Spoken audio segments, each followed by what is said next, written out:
මෙන්න බලන්න යාළුවනේ මේ දෙහි ගහේ තියෙන ගෙඩි එක එක කාණ්ඩ වලින් මම පෙන්නන්නම්. මෙන්න පැහිච්ච ගෙඩි. ඊට පස්සේ පෙන්නන්නම් මෙන්න ඊට දෙවනි ගෙඩිය. මෙන්න තව ඊට පස්සේ ගෙඩි. මේ ඊටත් පස්සේ ගෙඩි. ඉතින් එහෙම මේ කාණ්ඩ වශයෙන් එක දිගට ගෙඩි හැදෙනවා. හැම අත්තකම ගෙඩි තියෙනවා. ඉතින් මේ දැන් ආයේ මේ මල් හැදෙනවා. ඔයාලට පේනවා ඇති. මලුත් තියෙනවා. මල් තියෙනවා. මේ පොඩි ගැට තාම තියෙනවා. ඉතින් එක එක කාණ්ඩ වලට මේ හදලා තියෙන ක්‍රමවේදය අනුව මේ ගෙඩි හැදෙනවා. එක දිගට ඉතින් වෘද්ධ පුරාම වගේ ගෙඩි හැදෙනවා. මේ ක්‍රමයට දෙහි අත්තක් හදාගත්තා නම් ඉතින් හැමදාම ගෙඩි තමයි ඉතින්. දෙහි මිල යන කාලෙට ඉතින් කඩෙන් අරන් දෙහි කන්න ඕන නෑ. දෙහි රුපියල් 2000ට 3000ට ගියානේ මේ සැරෙත්. ඉතින් එහෙම දෙහි ගන්න ඕනේ නෑ. මේ වගේ අත්තක් දෙකක් ගෙදර පැල කරගෙන හිටියානම් මේ දෙහි ගන්න පුළුවන්. අපිට කඩවල වලින් දෙහි ගේන්න ඕනේ නෑ. ඉතින් මේක ලොකු ඉඩකඩක් යන්නේත් නෑ. පොඩි තැනක තියාගන්න පුළුවන් මල් පැලයක් විදියට මේක හදා ගන්නත් පුළුවන්. ඉතින් පට්ටිය ගොඩාක් ආසාවෙන් මල් පැල වගා කරනවා, වවනවා. ඉතින් ඉස්සරහ තියාගෙන ඉන්නවා. ඉතින් මේකත් ඒ වගේ අයිනක තියාගෙන මේ විදිහට ගෙඩි හැදෙන්න තිබ්බා නම් ගොඩ කාලයක් ගෙඩි ගන්න පුළුවන්. ඉතින් හැමදාම අවුරුද්ද පුරාම ගෙඩි ගන්න පුළුවන් මේ ක්‍රමයට. ඉතින් ඔයාලත් මේ වගේ දෙහි ගහක් හදා ගන්න.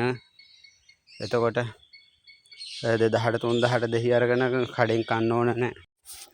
යාළුවනේ මෙන්න මේ විදිහට අවුරුද්ද පුරාවටම ගෙඩි හැදෙන දෙහි අත්තක් පැල කරගන්නේ මම ඔයාලට කලින් වීඩියෝ වල කියලා දුන්නා. අර අත්තක් පස් බැඳලා මුල් අද්දව ගන්න ක්‍රමවේදයට මාස එකමාරක් වගේ අත්තක් අර පොත්ත ඉවත් කරලා ඉවර වෙලා පස් බැඳලා තියලා ඊට පස්සේ අපි මුල් ටික හොඳට මේ ඇදුනට පස්සේ අරගෙන අපි අවශ්‍ය බඳුනක් හදාගෙන අර තුනට එක පස් මිශ්‍රණයට පස් බඳුනක් හදාගෙන ඉවර වෙලා මේකට හොඳ කළු පාට වගේ බඳුනක් තමයි මට තිබුණ නැති හින්දා මම මේ බඳුන තෝරගත්තා. ඉතින් කළු පාට බඳුනක් තෝරගෙන ඒකේ හිටව ගන්න ඕන අපි. ඉතින් මාසයක් දෙකක් වගේ යද්දි ඊට පස්සේ මේක මුල් හැදිලා මල් ගෙඩි ඔක්කොම හැදෙන්න පටන් ගන්නවා. ඉතින් ඊට පස්සේ අවුරුද්ද පුරාවටම ගෙඩි හැදෙනවා. ඉතින් කඩෙන් 2000ට 3000ට දෙහි කන්න ඕනේ නැහැ. එහෙම දෙහි කණ එකට තිත තියන්න පුළුවන්. මේ ක්‍රමයට ඉතින් දෙහි ගහක් ඔයාලත් හදාගත්තා නම් මේ විවිධ කාණ්ඩ වලින් මේ අත්තේ දෙහි තියෙනවා.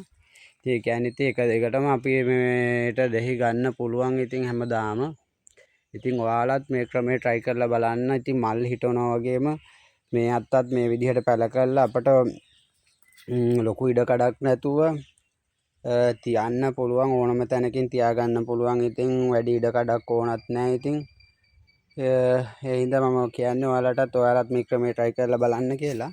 එහෙනම් යාළුවනේ සුබ දවසක්. මම ගිහිල්ලා එන්නම්.